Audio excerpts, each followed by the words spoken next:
And we are live. Good morning. Good morning. Good morning. Good morning. Greetings. Greetings. Welcome. Welcome. Good morning. Good morning. It's 10:55 Eastern Standard Time. It's that time on a Saturday morning. We got folks coming into the building early. We got Demetrius Scott out of Moody, Alabama in the building. Good morning to you. Good morning. Greetings. Come on in, folks. Come on in. Come on in. We got Monica Welch in the building, Stephanie Jacobs, Fatima Johnson, Tiffany Curry, Anissa Newman, Golfar WT, Alex Verace in the building. We got Dana Lucas in the building, Edwina Vincent, Latoya Jackson Barnett's in the building, Mrs. Yolanda McKinney, and Todd Felton and Liz Collins and Sarah Rich Hodges in the building. Jocelyn Nelson's in the building. Rodney Richardson has checked in. Crystal Sanders, has checked in. Dr. Akwili is in the building. Dustin Brandon is in the building. Alicia Mahoney's in the building. Michael Benton is in the building. Connie Nelson is here. Erica Johnson's checked in. Jeff Nelson is checked in. Daniel Boone Deuce has checked in. Laura Myers in the building. Pamela Willis Binion is in the building. Janine, I always mess up that middle name. Wilkins is in the building all the way from Alaska, man. We all over the country. In fact, we worldwide. Where those folks international? Tara Blackshire Scott's in the building from Eufaula. I can't wait to get back to Eufaula. When this pandemic's over, get me back down there. Tammy Pritchard's in the building. Millie Edwards is in the building. Shane Sanders, Tamara Michelle, Amy Foster. Where we at here? Sherry Bowens Miles has checked in. Josie Santora, Dr. Greg Baker, Tony McClenny, Angelia Nash Coleman, we don't want to mess that up, is in the building. Hit that share button as you come in, somebody. Hit that share button as you're coming in. Hit that retweet button as you're coming in. Let them know we're in week 40. Week 40 of the assistant principal, let me say that better, the virtual assistant principal leadership academy. Nicole Harris is in the building all the way from Schenectady. Good morning, Reverend Harris is in the building. Marcus Morris is in the building. Allison Geary's in the building. My Aunt Kathy Matthews Baggett is in the building, checking in from Jersey City, New Jersey. Leah White's in the building. B.A. Wilson is in the building. My wife, Kimberly Broughton Kafele, is in the building. She's in this building, right? My brother, Lumumba, is in the building. Lily Lanier is in the building. Hit that share button as you check in. Hit that retweet button as you check in. Let them know we're in week 40. Principal Siobhan Jackson, I see you. Let them know we're in week 40. I don't know where the time went. Week 40 of the Virtual Assistant Principal Leadership Academy. Superintendent Finch is in the building. Greg Sneed, my man, is in the building.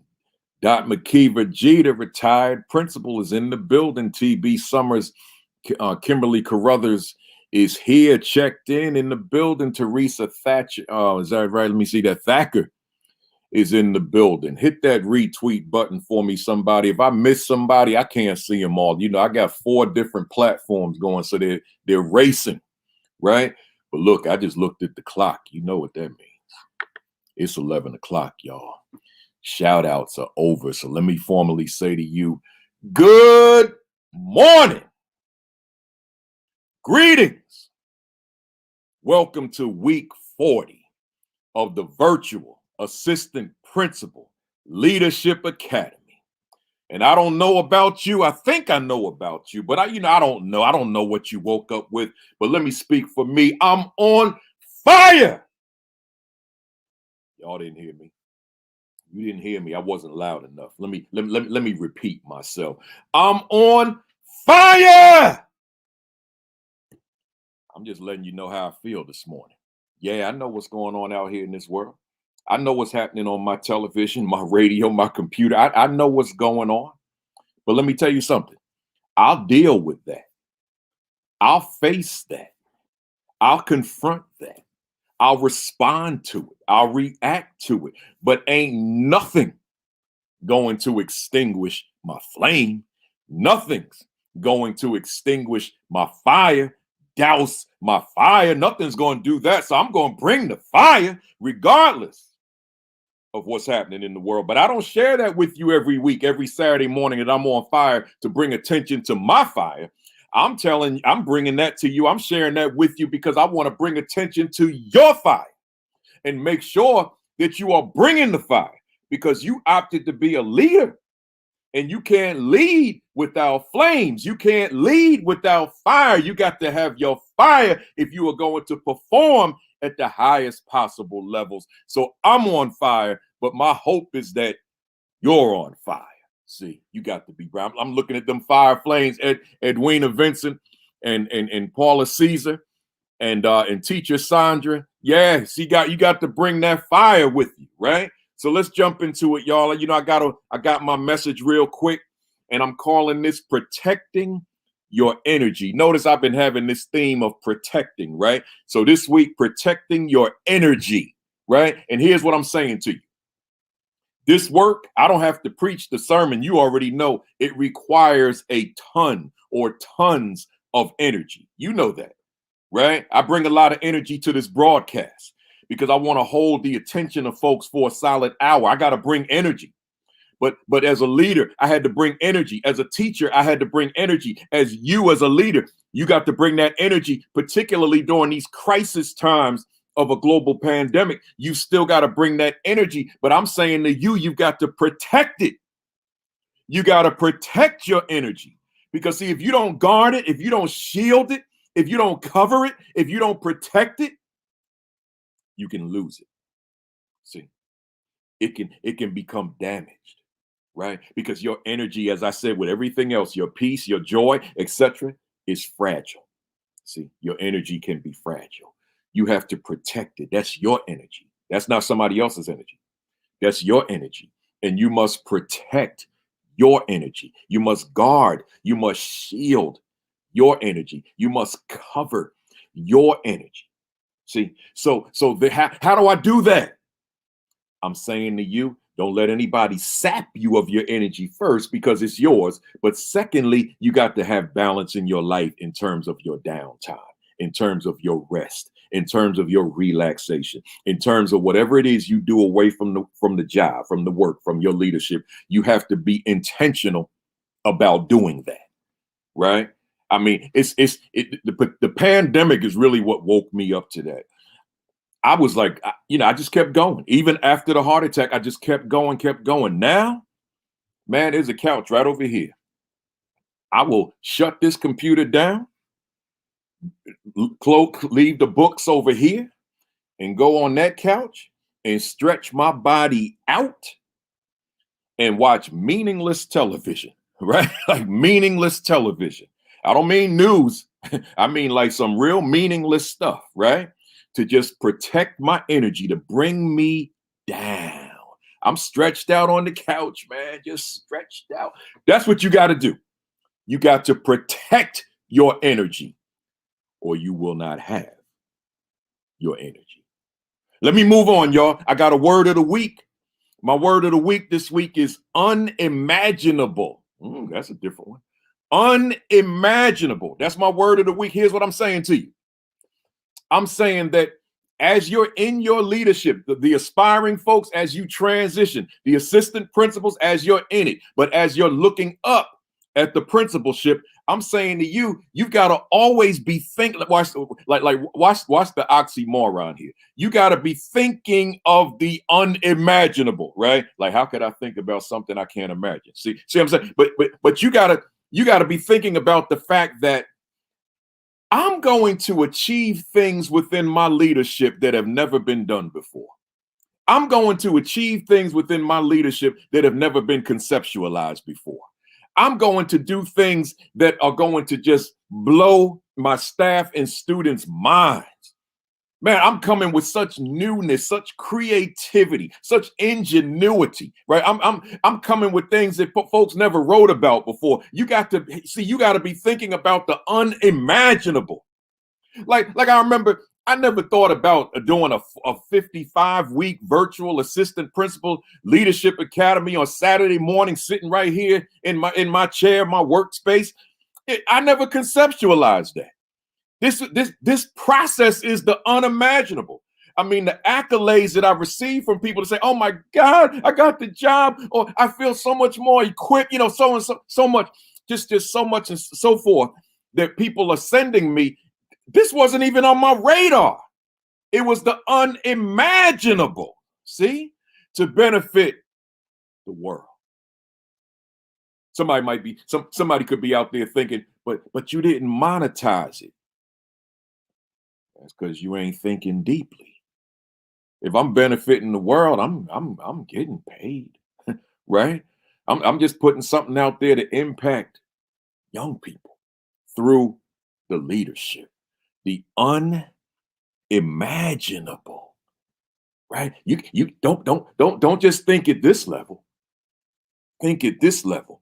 Don't just create at this level. Create at this level, man. And I wish I could go higher, but the camera's here. But higher, right? The unimaginable. What can I create? Here's you.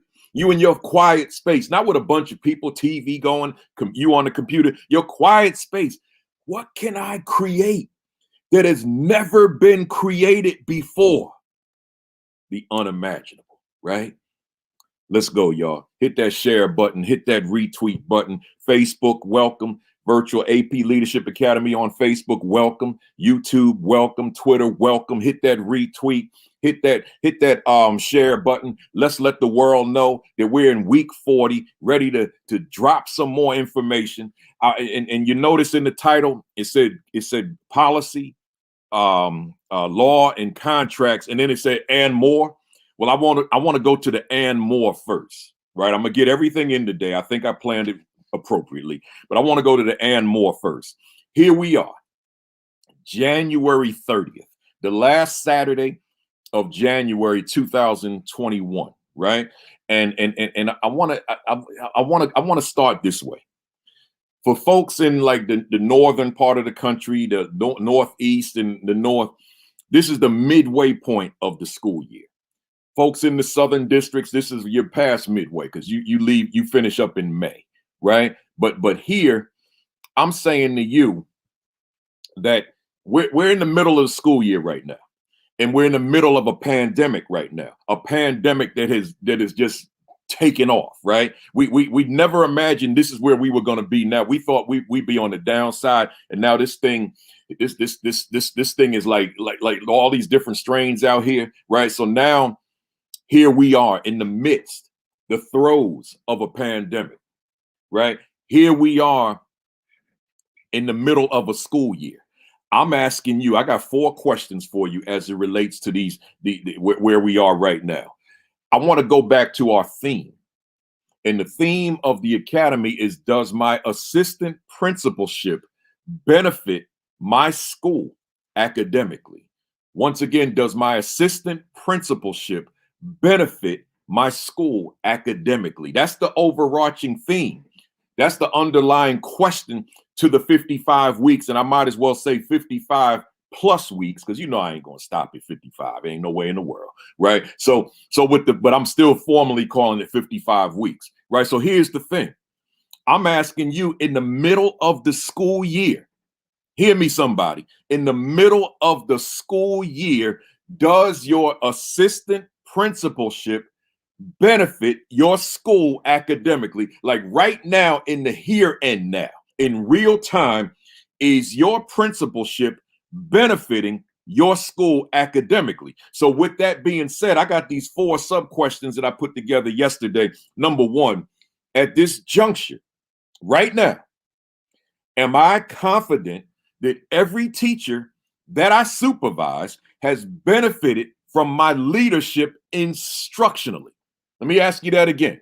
You know, if this was a paid event, you see the PowerPoint, bullets, all that kind of stuff. But you know, this ain't paid, man. I can't do that. And then the client says, wait a minute, we paid you X number of dollars for something you do free Saturdays. I can't give you that kind of quality, right? So once again, at this juncture, am I confident that every teacher that I supervise has benefited from my leadership instructionally? Man, y'all got to ponder that one. I'm asking, I'm thinking about the fact that the reason that the children walk into the building or log onto the computer, the reason is to learn, right? I mean, we could expand on that, but at the core, at the root, to learn. So I'm asking you, your leadership, is it down there with that root at that core, that your leadership is helping every teacher in the building? Every teacher has benefited from your leadership instructionally, even during a pandemic. I would dare say, ask yourself that question every day. I see one of my former students is here in the building. Let me highlight her. This is Junette Brown. She was my student back in the early 2000s in middle school, when she was a middle school student. I keep telling y'all, man, when the former students still want to ride with you years later, you know, I ain't had no gray hair when she knew me, right? So when I was her principal, she still knows me. But when they want to ride with you years later, she's my student in like 2000, 2001. It's 2021 now. That's when you know you were doing your job.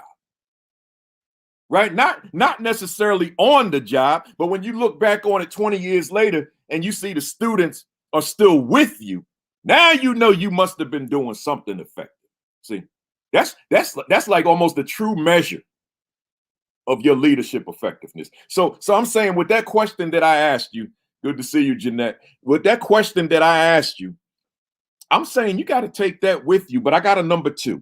At this juncture, all 4 of them start with at this juncture. At this juncture, am I confident that through the teachers I supervise, every student is benefiting from my leadership instructionally? So before I said are the teachers benefiting, but now I'm asking you, at this juncture right now, January 30th, 2021, middle of the school year, middle of a pandemic, are you confident that every student under your leadership, meaning the ones that come under the teachers you supervise, are benefiting from your leadership instructionally?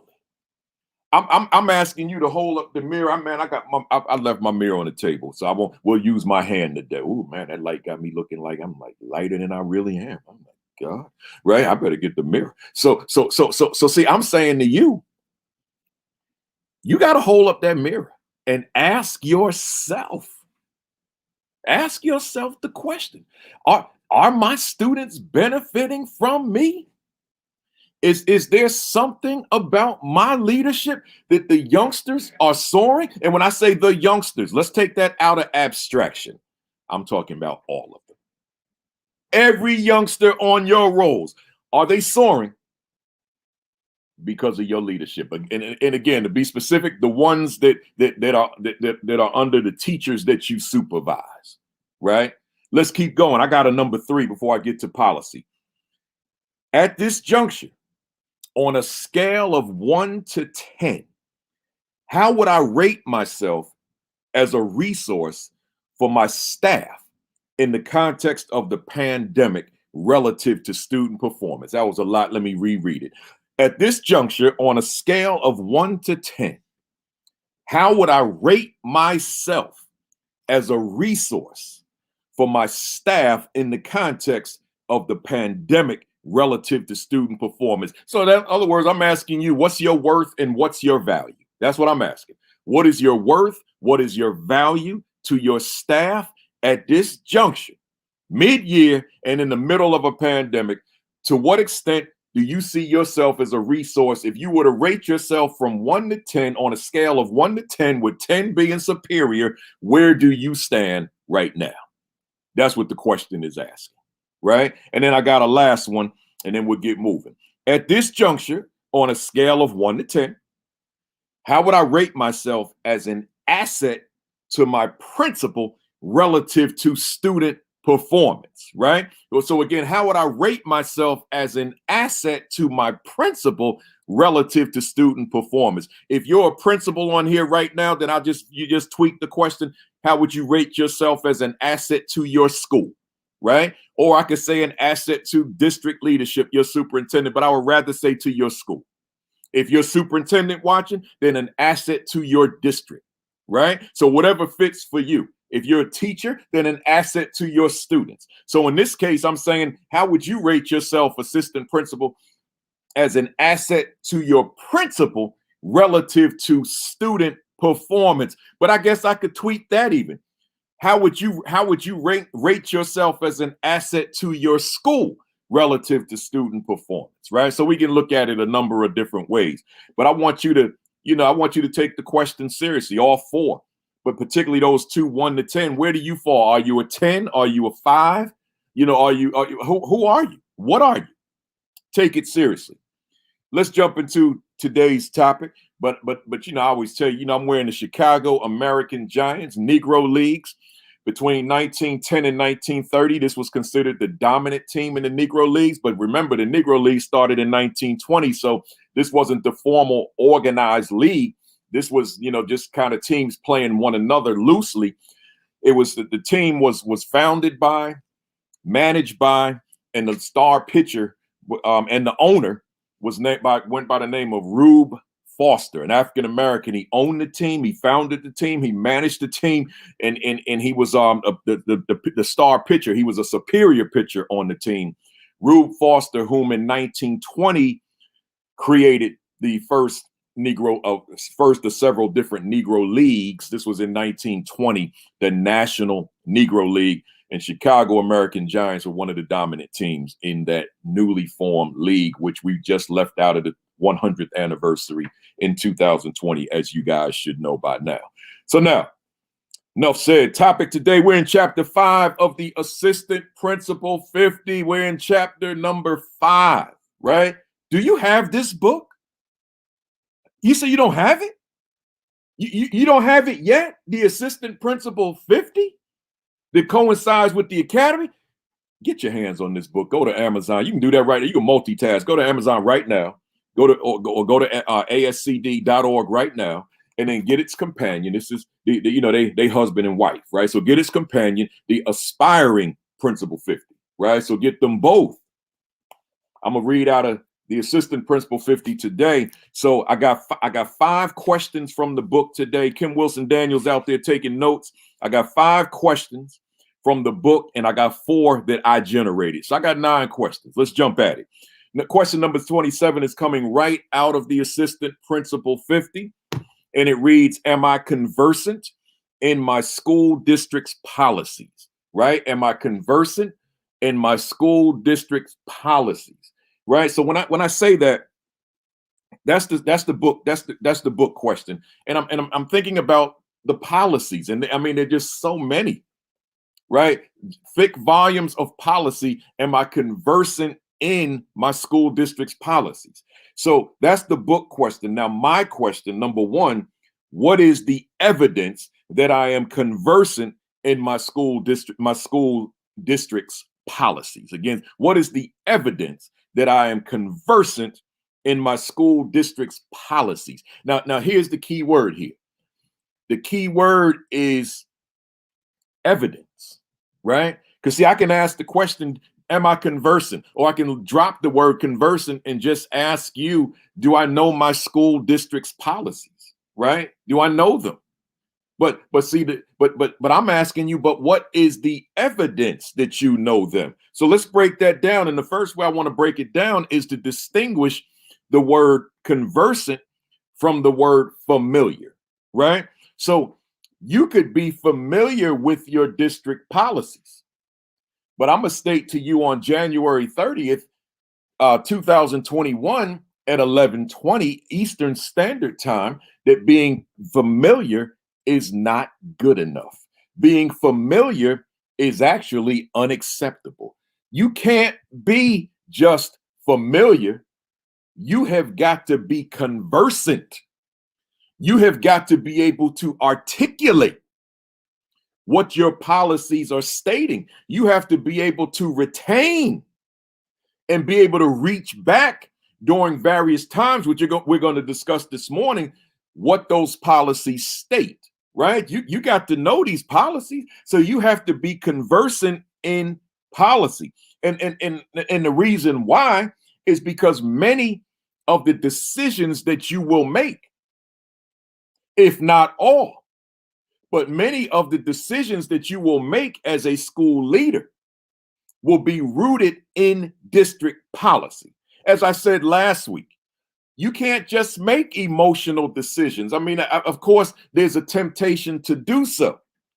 And there are times when you will be required to do so. The circumstance will dictate that you do so, that you make the best possible decision under the circumstances. But I'm saying here that, which is why I use the word conversant versus familiar, because you've got to be so conversant in school policy that when it's time to make the tough decision on the spot in terms of a situation that you were not necessarily warned that was going to come your way, right? Now you got to make this decision. But the decision's got to be grounded, rooted in policy as best you can. But you can't make decisions in policy if you don't know policy, right? So many of the decisions that you make are going to be rooted in policy. But I will say this, as an assistant principal, keep in mind that depending on the flexibility that you've been given by the principal, you may be operating in this smaller silo where a lot of policy is not necessarily consistent with your workload, right? I understand that, and I frown upon it. By the way, you know that that's one of the primary reasons we created this academy, because too many assistant principals were in this very narrow lane and thereby not being prepared for a one-day principalship, as opposed to getting exposure to everything about school leadership. So here you could be in one of those unfortunate situations where you're not learning a great deal about leadership. So all you know is this, all you do is this, and it's very narrow. And now all that policy that we're talking about, it's not really applicable to what you do every day. That's a bad thing.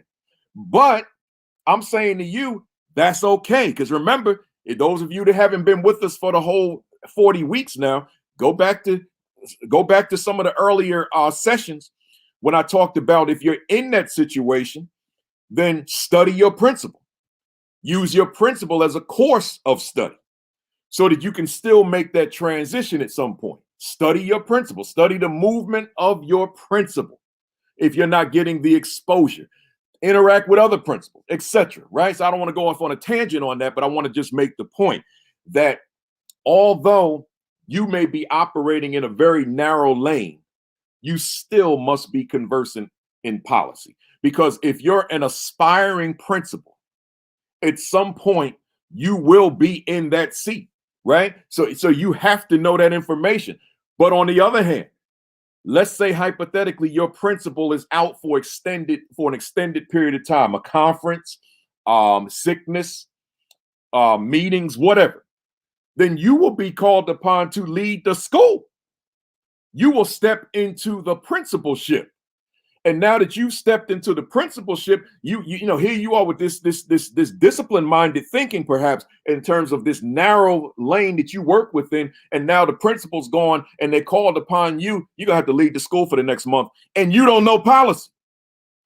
Then you're in a tough situation, right? You're in a tough situation because you know nothing about policy that more or less governs everything that you do within a school district. You've got to be familiar, no, I'm sorry, conversant in school policy, right? So don't think because, oh man, I'm in a school where I don't get to really do too much of anything, that policy is not relevant to you, because it is, right? So I'm saying to you, if you don't know your policies right now, they're in one of two places. They're either in your principal's office or they're on your school website, right? So you need to get your hands on them, perhaps even today, right? Today. So let's move on. Whatever decisions you make, I'm saying that there are policy implications, right? I don't think that there's too much in terms of your leadership that you can make some kind of decision, that you can do something and you can't find in a policy manual information that speaks to the decision you made. Because policy is pretty much all inclusive. It's comprehensive. It covers pretty much everything about the school district. So as you're making decisions, you can find something in the policy. It may not be as clear cut, but there's something in that policy manual that speaks to the decision that you just made. You got to be conversant in policy. I told you you can't rely on emotional decisions, right? Because emotional decisions can haunt you over the long haul, right? They can haunt you. So you can't rely on them. And I'll tell you this as well. Ignorance of school district policy is not an excuse, right? It's not a valid excuse. It is not an excuse, right? You can't plead ignorance. You can't plead I didn't know, right? You can't. You got to know it. I'm telling you, if you didn't hear this before, here's retired Principal Jeter. She knows. If you didn't know this before, you're hearing it from Principal Kafele to now. Ignorance of the policy, and I'm gonna get into law in a little while. Ignorance of law, school law. That's no excuse. You can't say I didn't know, right? Because you wanted to be in this position, that dictates that then you must know. You must learn. You must study. You must do the necessary research, right? That's imperative. It's non-negotiable, non-debatable, right? So, and then I'll say this, common sense plays a role. We still in that first question, what is the evidence that I'm conversing in my school district's policies? And I'm saying common sense plays a role too, right? So it's one thing to know policy. And before I get into this common sense, let me say this about equity. I understand fully because I lived it, that policy in some cases is not equitable, right? And now here I am on the fence, like, wow, policy says this, but my spirit, my soul, my essence says go this way, right? So you got policy here, which as a paid leader in a district, I know that I have to comply with, but then my soul is saying, but this is not good for children. This is my soul speaking. So now I got to make some kind of decision. You know, last week we talked about the whole appeals process, etc. Right? You can go look at last week's video on week 39 to see that. I won't, bore you with being redundant, but those are dilemmas that we as leaders face. Everything's not going to be clear cut. Everything's not going to be cut and dry. So now you got to make some decisions, and then once you make the decision, you got to live with the decision. So I'm not going to sit here with an audience that I can't look at. I only can see what you write, and I'm not going to be reckless and tell you to go with your spirit all the time. I'm not going to do that. I'd have to be in person with you, like we talking in the parking lot somewhere, and I'm having a heart to heart with you, but I'm not going to be reckless like that in a live presentation. But I'm gonna tell you, you're gonna have to come to grips with yourself when you're faced with those kinds of decisions. Because I had to make certain decisions that I said I can't get with the policy on this one. Right, my spirit is speaking to me right now. Right, so that's just part of the work. It's a part of the work. So let's go back to common sense. And I wrote a common sense example that may not be so common sense to somebody watching this morning, but it might be something you need to hear. I will preach to the end of my days that I had a mentor that prepared me for the principalship that was second to none. Right. I'll preach that forever. I wish he was on here this morning. He could be. I don't know. I don't know if he watches or not. But he was my mentor when I was going through my apprenticeship. He was my boss when I was assistant principal, and then he's been my friend ever since. Right. And his name is Dr. Kenneth King here in East Orange, New Jersey. He was the assistant superintendent for human resources. He was the guru of human resources, and he was my mentor during my apprenticeship. And, you know, one thing he said to me, this is common sense now, but it wasn't common sense to me at that time. I had to grow into it. He said to me, Kafele, when you have meetings with teachers, meetings with parents, meetings with students, meetings with any human being, hear me well on this one. He said, when you have a meeting with anybody, but even something as confidential as a evaluation meeting with a teacher, he said, do not have that meeting with the door closed. I'll never forget that. He said, do not have that meeting with the door closed. And he also told me, and don't sit with your back to the door. That way I see what's going on in that hallway. I mean, outside of my office door, I should say. And somebody say, oh, you know, Dr. Kingley or what? Yeah. So I'm saying here, this is the common sense part. This is the part that's not in the policy manual. Here you are, you getting ready to have an evaluation with somebody, and you evaluation conference with somebody, and you don't know. I got to put this one on the screen. See, this the superintendent of the. No, that's not wrong. I'm sorry about that one. Who is his name? A Love Learning. I am so sorry. I didn't mean to do that. Where's the one I'm looking for? Here it is. I don't mean to put you on and take you off, but I was looking for this. This is the superintendent of schools in East Orange, New Jersey, Abdul Salim Hassan. But Dr. Kenneth King was the mentor to all of us, right, including him, right? This the Godfather, right? He taught us everything. So I'm so appreciative to see Superintendent Hassan put that flame next to Dr. King's name, because if you're from East Orange and you were in leadership, you know what I'm talking about, right? So here, Dr. King said, like, you can't. No, I'm taking it further than what he said now. You sitting in the office having a evaluation conference with a teacher, and you close the door. You don't know what's on, and I'm not picking on a teacher. I can say that with anybody, student, parent, community person. I don't care who it is. You having that meeting, you don't know if they have an ulterior motive. You can close that door and they can run out and tell the world anything you said, particularly if the evaluation was unsatisfactory. Because what's your proof that you didn't do whatever they allege that you did do, right? So one of the things he always suggested was have another administrator in the office with us, right? So you need that backup. You need that security. But this is not in the policy manual. This is just common sense. You do not have a meeting in your office with the door closed, not a one-on-one. Now, you having a group meeting, it's your team, that's different. That's a different scenario because you got enough witnesses in the room. But it's just you and that person, you and that student. Oh, no. And a lot of times it was just habit that a teacher would pull the door closed as they walk in. I said, no offense, teacher, but I need that door open, right? And then my secretary, always, I don't like the word train, but always told my secretary, I guess I did train her though, that Miss So-and-so, if the teacher closes the door as they come in my office, just get up and open it for me, right? So they knew, right? So I'm not going to be in the office with one student with the door closed. I'm not going to be in the office with one parent with the door closed. I'm not going to be in the office with anybody. If some community person, some business leader, some pastor, some politician, the mayor, I'm not going to be in that office with the one person with the door closed.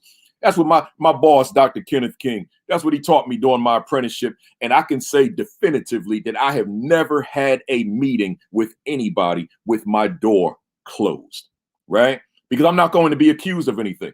But by the same token, and this might be in some policies, but he also shared with me, do not accept gifts from anybody, right? Now I bent the rules on that because some of them gifts were really nice, right? But I'm still telling you what he said. He said when you get a Christmas gift, a birthday gift, politely give it back, right? So these become common sense things because those gifts can bind you to that person in a way that you don't want to be bound. So you got to think about that. I mean, it sounds cruel.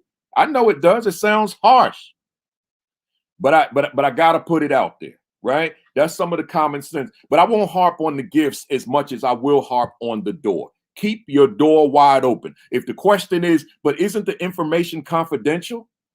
Yeah, it is. So speak lower.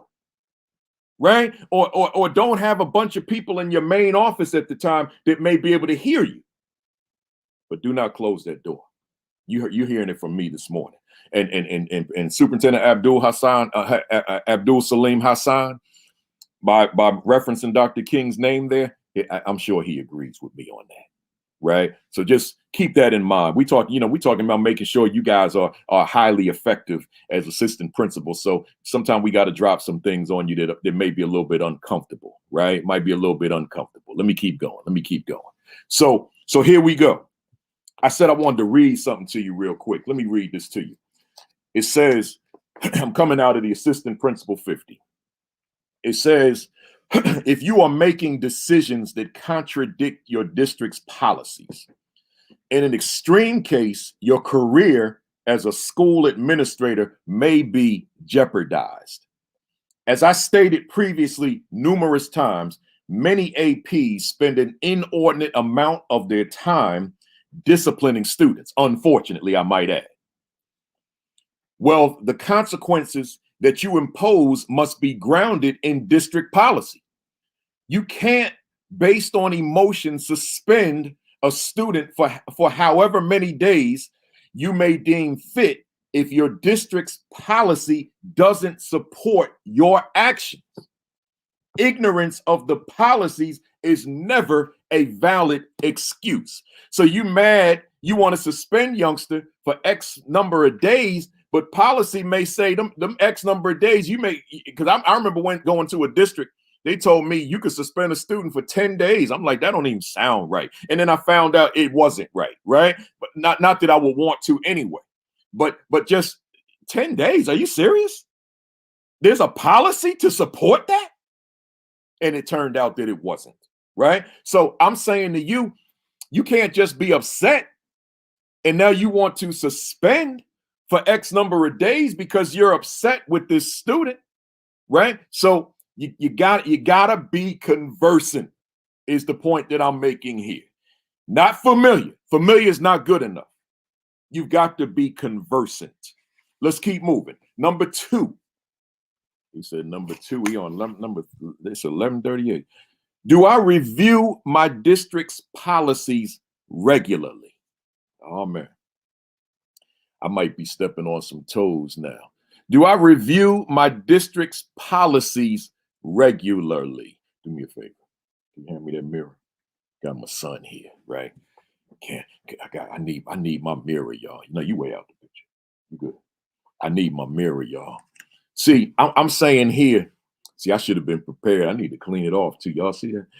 See, I'm saying you got to go to your mirror, man. You got to self-reflect, self-assess. I'm asking you a question.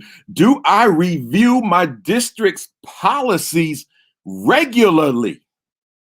Because here's the thing.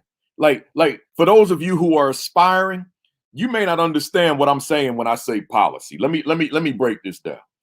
I'm doing this internship, 1994, 95, right? I'm doing this internship with Dr. King. And he walks in, we would meet up in this conference room. I got to recognize my aunt, my uncle right quick. Cynthia Matthews. Chico is in the building. Hey, y'all, just don't mind me for a second. My man Chico, this is my uncle. Chico is in the building. And me and Marcus were like talking all night last night, texting, right? I couldn't do that later. I'm back, y'all. So, that's fam, y'all. It's pandemic. I ain't seen them in a year. And they live like a few blocks away. It's pandemic. I don't see nobody. Y'all don't mind me when the fam shows up on the screen. I gotta say hi. That's the only way I see them, right? So here we go. So now, so Dr. King for those of you that don't understand this thing, right? Dr. King walks into the conference room with this binder. It was this thick, but that was one of them. It was two. It was this thick. He puts them on the table. I still remember they had blue coverings, these thick binders like this, two of these like this, right? He drops them on the table. He said to me, read these. I'm like, what? Yeah, he said, read these and know them. What? I'm thinking maybe the classroom was a better place for me, right? You saying read this? Man, come on, man. I read this? I barely have time to read this, right? He's saying read this? He said, and focus on the aspects that discuss students and staff, right? He said, don't zero in on those two areas, students and staff. I'm like, all right, well, that's cool. So that's not the whole thing, right? The students and the staff was the bulk of the two books. It's the bulk of the two books. So now here I am. I'm reading, man. I'm up all night. I took these things home. I'm reading, man, because I want to be a principal like real soon. And I became one like the next year, assistant principal, right? So, but that's what it is. And I couldn't just familiarize. I wasn't reading it like I read an article in the newspaper. I'm rereading, right? He said, read this, not this, this. So then when I become principal, he's expecting them to be like near me. You know, we didn't want no policy on the internet yet. The internet was in its infancy, right? I mean, just to, give you a sense of my age, when I became an assistant principal, I got my first cell phone. It was real big, like Batman or somebody, right? So I still got it in the closet too. I held on to it, right? So that's where we were back then, right? Wasn't nobody doing no email yet when I became an assistant principal. That was in its infancy. So now he comes in my office. He's expecting to see those policy manuals on the shelf. See, so I'm reading them over and over so that when I make decisions, I don't have him come to me later and say, your decision had nothing to do with the published policy. See, you got to be familiar. So I'm going to say to you, I'm just going to reiterate what Dr. King said to me. His name was Dr. Kenneth King. He said to me, zero in particularly on the students and the staff. I'm going to say the same thing to you. Zero in on the students and the staff, right? Let's keep it moving. Number 3, is my decision-making grounded in my school district's policies? And that's, I kind of been going beyond the question. So I know I've said that already, but now you got it in your the formal question for your notes. Is my decision-making grounded in my school district's policies? Meaning, how well do I know them? And do I keep copies in my office or on my computer, right? So if I keep them in my office or on my computer, then the question becomes, how frequently do I review them? Do I study them? Do I read them? It matters, right? Let's keep moving. Oh, by the way, hit that share button, somebody. We're not doing one of them like, those intriguing topics today. Right? This is, this nuts and bolts stuff, policy and law and contracts. This not one of them hot topics, right? But it still matters. So just hit that share button, hit that retweet for me, and let them know that we're here in week 40. Question 28 from the book. Am I conversant in my state statutes and codes? Once again, am I conversant in my state statutes and laws? Man, let me tell you something. You have got to know your state's statutes. See, it's like it's like a mini. It's like you're being a mini lawyer, right? You have to know the law, right? You got to know it. I got Superintendent Hassan on here. Let me read what he said. He said, read and discuss policy for clarification and interpretation. Challenge BOE's Board of Education to affect change for betterment of the school district. Always remember, board members are appointed or elected, but are civilians representing the community. Great point, because that's what they are, right? They're not always, in most cases, they're not trained educators like you and I. They're civilians, right? So there's the input that Superintendent Hassan is talking about. Look here, y'all. Am I conversant in my state statutes and codes? Man, that matters. It's like you're a little mini lawyer. So here come Dr. King again. He didn't bring these books to me. He said you need to order these. Oh.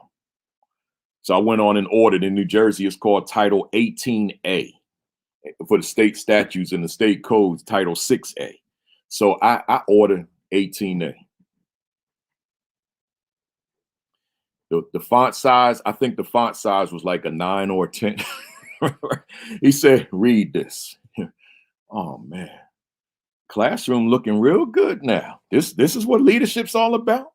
Yeah, that's what it is, y'all. That's what it is.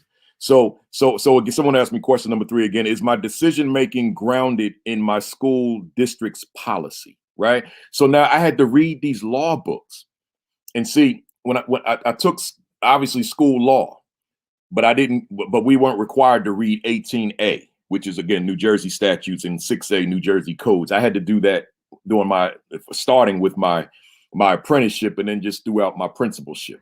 So I'm saying to you, it works the same way. It works the same way. And then superintendent, we can see we got a few soups on here this morning. Superintendent Finch said, and case law, right? So you want to understand law that came before situations that may be arising in real time with your leadership, right? That's important. So you got to be seeped in law. You got to be seeped in policy. You got to be seeped in code. So, and I'm saying to you, under this question number 28, if you're not equipped, you are not equipped to lead if you do not know education law, right? You're not equipped to lead if you don't know education law. You have to know education law. I don't care how good you are in terms of your instructional leadership, how good you are in terms of your administrative skills, your managerial skills, your people skills, your charisma, all those things. I'm saying to you that as a leader, you've got to know law, right? You got to know law. So let me read this passage to you. This is question number 28 in the book. In the assistant principal 50. Closely associated with your district's policies are your state's education laws in the form of state statutes and codes. Hear me well. AP, you are not equipped to lead if you do not know education law. Plain and simple, regardless of how great a school leader you are, if you do not know the law, you could prove to be a liability to your school. As I stated previously, you cannot make decisions based on emotions. As your decisions could have legal implications, they must be supported by law. You got to know law. So those of you who may be aspiring and you weren't even thinking along those lines, perhaps somebody out there, not to say that all of you, because I know that wouldn't be the case, or someone who's in an assistant principal capacity, but you're so limited in your exposure to the work of an assistant principal, and maybe you're not thinking law. I'm saying to you, if you got your eye on the principalship, you got to be thinking law. If you don't have your eye on the principalship, but you are operating in the capacity of a school leader, in this case, assistant principal, then you have to be thinking about law, right? So so regardless of the limited responsibility versus vast responsibility, you have to know law. And as Superintendent Hassan was saying, you see Hassan right there on it right now as a superintendent here in Jersey, in East Orange. The law is changing every year, right? It's changing every year. So now you got to stay on top of all the revisions, right? You got to be conversant. And that's my word. I should have made that the code word of the day, conversant, right? Because we're not talking about being familiar. We're talking about being conversant in what you do. Hit that share button for me, somebody. Hit that retweet button for me, somebody. Number 4. Am I conversant in my, no, did I skip one? No. Am I conversant in my state statutes and codes? So in other words, no, I read that before, so I didn't finish it though. Do I review them regularly? Second, are your decisions supported by education law? Third, do you know the laws in your state? Right? So because you're from, let's say you're from Jersey, but you moved to New York. Okay, then you got to start over. Right? Because what you're conversing in New Jersey may not carry over into New York, right? Or you from Jersey and you move to Atlanta, as a lot of people in Jersey do, right? I mean, a lot of people from all over the country, everybody moved to Atlanta. So particularly black folks, right? So now you move to Atlanta. Well, that doesn't transfer. You have to know Georgia statutes. You got to know Georgia codes, right? And then let's couple on to that question number 29 from the book. Question 29 from the Assistant Principal 50 reads, am I conversant in the Individuals with Disabilities Education Act? Idea.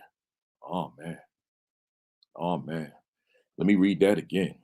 Am I conversant in the Individuals with Disabilities Education Act? Idea. I just jotted some notes here to kind of go through this question, and let me there's 5 of them. Let me read them. Let me share them with you.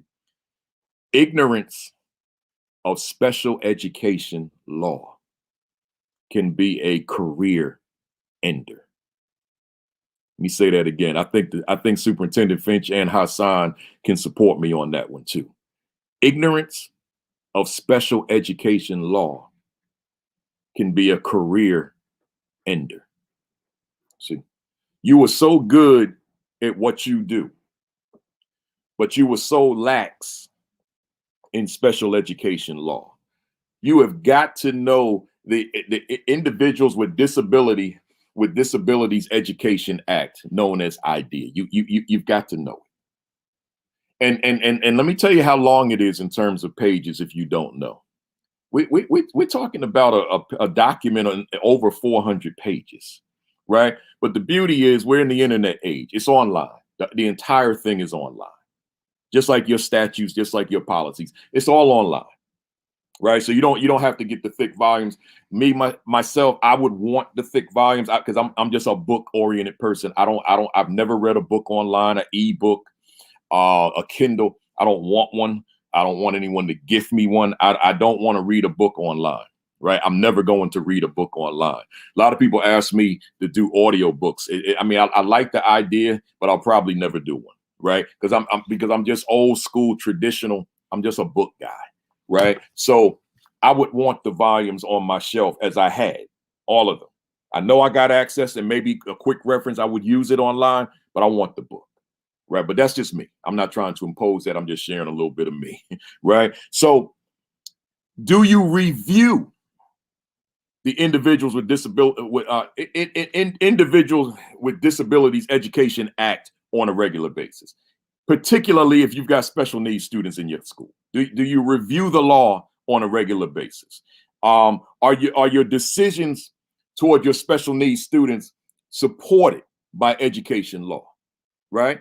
Are the decisions that you make relative to your special needs students, and I might say in conjunction with the child study team, but you're still the administrator, they're not. Are they supported by education law, right? And then what else do I have here? Do you have a copy on your shelf or on your computer? And then to what extent is education law a part of your supervision of staff? That's a big one. Let me ask you that again. To what extent is special education law a part of your supervision of staff? So, for example, you've got inclusion in your school. So you've got that youngster in that regular ed classroom, but that youngster is still a special needs student, right? Well, guess what? That teacher can't be ignorant of the law. And if that teacher is ignorant of the law, that falls back on you, right? That falls back on you, not the child study team, because the child study team is in the same bargaining unit with the teacher in terms of the districts with unions. So now that falls on you. You got that teacher, that youngster in that environment, in that regular ed environment, an inclusion environment, with a teacher that's treating that student, and this is just hypothetical, that could be treating that student as a regular ed student when that student has special needs. Well, do I understand special education law with that student? I got a relative on here right now that I'm not going to call out his name because he probably wouldn't want me to in this regard. But I see you there. And he was classified. He was classified. But then he came across a dynamite principal who said, that classification was lifted, right? And now he's a top journalist in the African American community, doing his thing. It's one of my cousins. I don't think he wants me to identify him in this context, so I won't. But I see you there, cousin, and appreciate you joining and sharing as well, right? See, the principal understood law. The principal understood young people. Principal saw my cousin, said, went on to graduate high school with honors, went on to got his 4-year degree, went on doing big things in the world as a journalist, right? But had he not had that intervention, who knows if he would have had the same trajectory? See, that's that advocacy in conjunction with being conversant in the law. Remember, I told you that fork in the road where you got the law saying one thing, you got policy saying one thing, but your soul is saying something different. Remember that about a half hour ago or so? Your soul is saying something different. Yeah. Well, sometimes we got to go with the soul, right? But I'm not advocating that on this broadcast because it would be reckless of me. That's like if you and I were outside in the parking lot having a talk where it's just us, right? So let me keep moving. I'm almost done. Last question, number 30. Some of you, this may not be applicable for because you may not be in a unionized district, but you may work in one day. So I want you to hear me anyway. Am I conversant in our teachers' union contract? Right? Again, may not be a union where you are right now, but you don't know where you're going to be 5 years from now. You may be somewhere there's no union, and then you wind up years later in Chicago where the union is probably the strongest in the country. Right. So, and you're going to need to know something about how unions operate, which is very different from being in a district where there's no union. Very different and very different world. So here, am I conversant in our teachers' union contract? So once again, my last reference to Dr. King, he came in my office with a stack of contracts. In the conference room with a stack of contracts, teachers union, secretary union, maintenance union, paraprofessionals union, every union. Because he was the one that negotiated these contracts for the district. That was his job as human resources assistant superintendent. So he comes in with this stack of contracts, puts them on the table, learn these. Oh my God, classroom looking real sweet right now. They asking me to learn too many things, right? So learn these. Man, I used to carry them contracts, especially the teacher's contract. I used to carry that in my jacket pocket, man, because I was making reference to it all the time. You have to know your teacher's contract. You got to know all the various different groups contracts. You got to know their groups, right? I mean, their contracts. But here I'm saying various different union contracts. But here I'm saying, or here's the word I was looking for: bargaining unit contracts. You got to know them. But that one that took priority for me was that teacher's contract. I had to know that. And here's the thing. I want to give you this scenario. You're having a staff meeting. This is just an example. And you're covering a lot of important information with your staff. And the contract says that you can only spend 90 minutes in a staff meeting, which to some that may seem like a lot, but people that know me know that, hey, I can use 90 minutes like real quick, right? Now, in fact, that was my reputation when teachers would transfer into my building. That I heard that was the running joke behind my back. Do know that he will use all 90 of the minutes that he can contractually use. You ain't getting out of no staff meeting early with him, right? So that was just, I had a lot to talk about, a lot for us to engage in. So here's the thing. So the contract says 90 minutes. and you decide to go 95 minutes, you have just violated the rights of the teachers, your entire staff. You have just violated the rights, the contract. You have to compensate those teachers because you violated the terms of the contract. See, or let me give you another scenario. The contract says that teachers cannot work prior to 15 minutes before the start of the school day or after 15 minutes after the end of the school day. And you've assigned somebody to something 5 minutes prior, so 20 minutes before the school day started. You have violated their rights and you have violated their contract. See, you can't plead ignorance. I didn't realize it. Oh my God. You can't plead ignorance. You have to know the contract. I would dare say you can't even start your leadership until you know the contract, know policy, and continue to learn law, right? You got to know that policy, but you got to know that contract. And a lot of the teacher language, the contract language is mirrored in the policy in that staff section, right? But you got to know it. So that inside jacket pocket on a suit, that contract stayed in my pocket. I don't think I ever went to work without the contract on my person, right? Because I needed to know, I knew it, but I needed to be able to reference it. So you got to know your teacher's contract, and you got to make sure that you stand clear from violating the contract. It matters.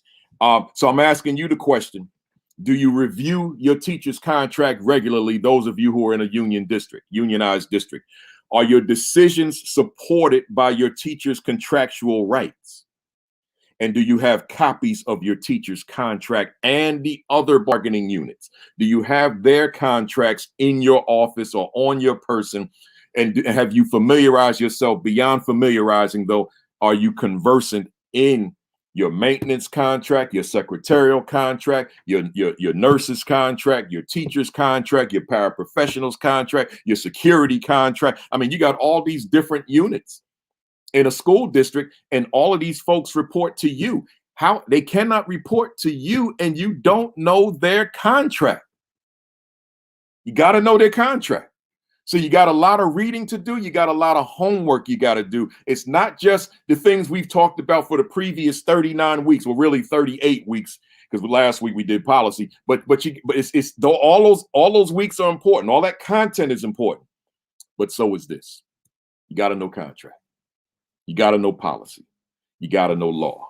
So that takes me right to the end, right? I was able to get it all in, and I'm glad I did. So I got a parting question for you, which is just it's the same thing I asked last week. What measures will I take to ensure that I am conversant in school district policy, state law, and state and federal law as far as idea, and contracts of the various bargaining units in my school? What measures will I take to ensure that I'm conversant in them all? So here's what I want to do. I'm getting ready to close out, but let me say this to you quickly. Next week, tell a friend, tell somebody. This going to be one of them hot topics next week. Next week will be the first Saturday of Black History Month, and I'm going in. I'm going all the way in. So it's called Black History Month. And matter of fact, the word month is in parentheses. So it's Black History Month in parentheses and the assistant principal. So again, Black History Month in parentheses, just the month. Black History Month and the assistant principal. That's going to be my topic. We going hard on that one, right? So, I mean, I go hard on all of them, but this one of them topics that I'm hoping we get a broad audience for, because I got a lot to say. I'm probably going to have to do this in 2 or 3 weeks because I got so much to say, but I know it'll at least spill into a second week. So tell a friend, mark your calendars, tell a friend, tell a colleague, tell somebody. We gonna get heavy on Black History and the assistant principal next week at 11 o'clock Eastern Standard Time.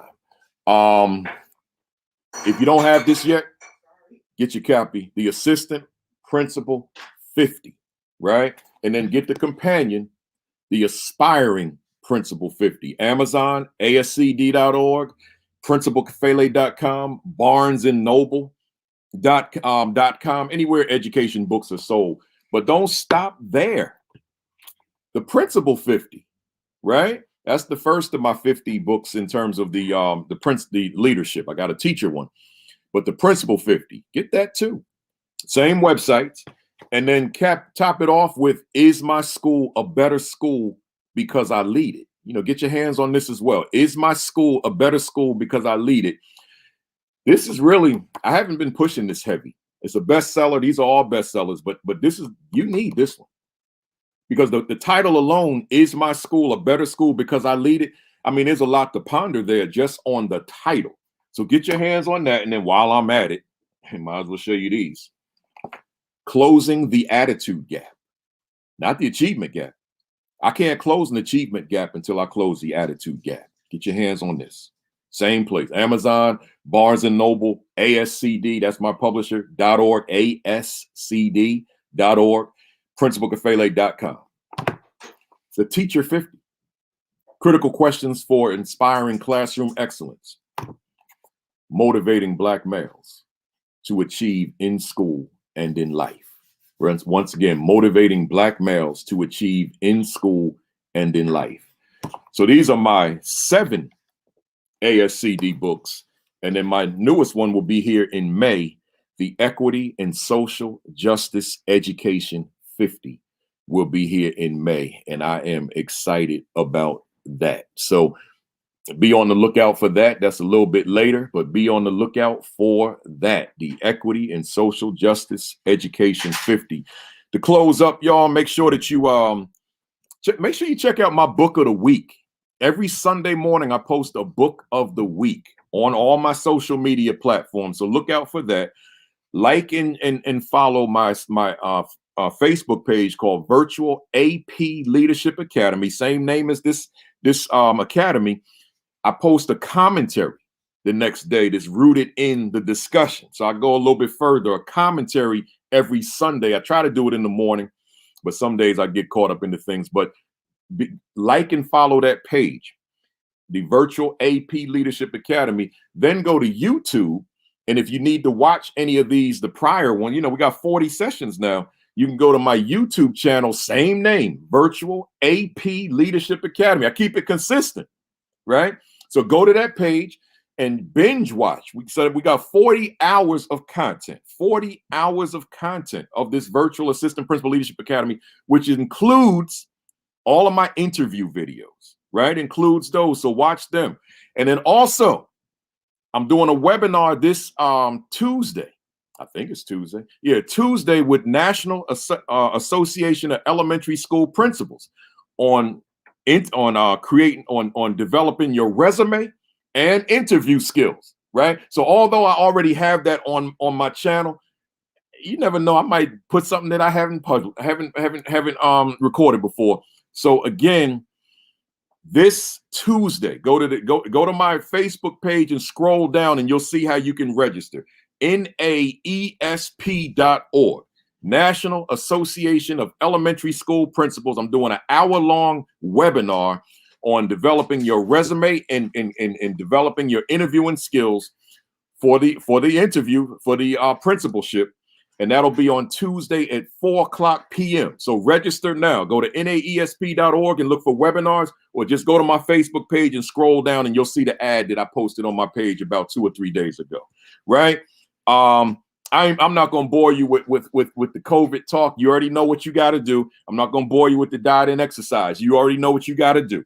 Just do it. Those of you who are new to me, appreciate you stopping by. Hope to see you for the remaining 15 sessions. Every Saturday morning at 11 o'clock Eastern time. Tell your friends, tell your colleagues, tell your family, tell folks that are not even in leadership, because, you know, we keep a lot of this relevant. Like next week, Black History and the AP, that's going to be relevant for anybody that breathes, right? Once again, anybody that breathes, they need to be on this next Saturday at 11 o'clock Eastern. With that said, you guys have a great week. Have a phenomenal week. Have your best week yet. Peace. Peace. Thumbs up. And then we cock our fists way back and we count to 3. 1, 2, 3. Bam! I'll see you all next Saturday. Appreciate you stopping by.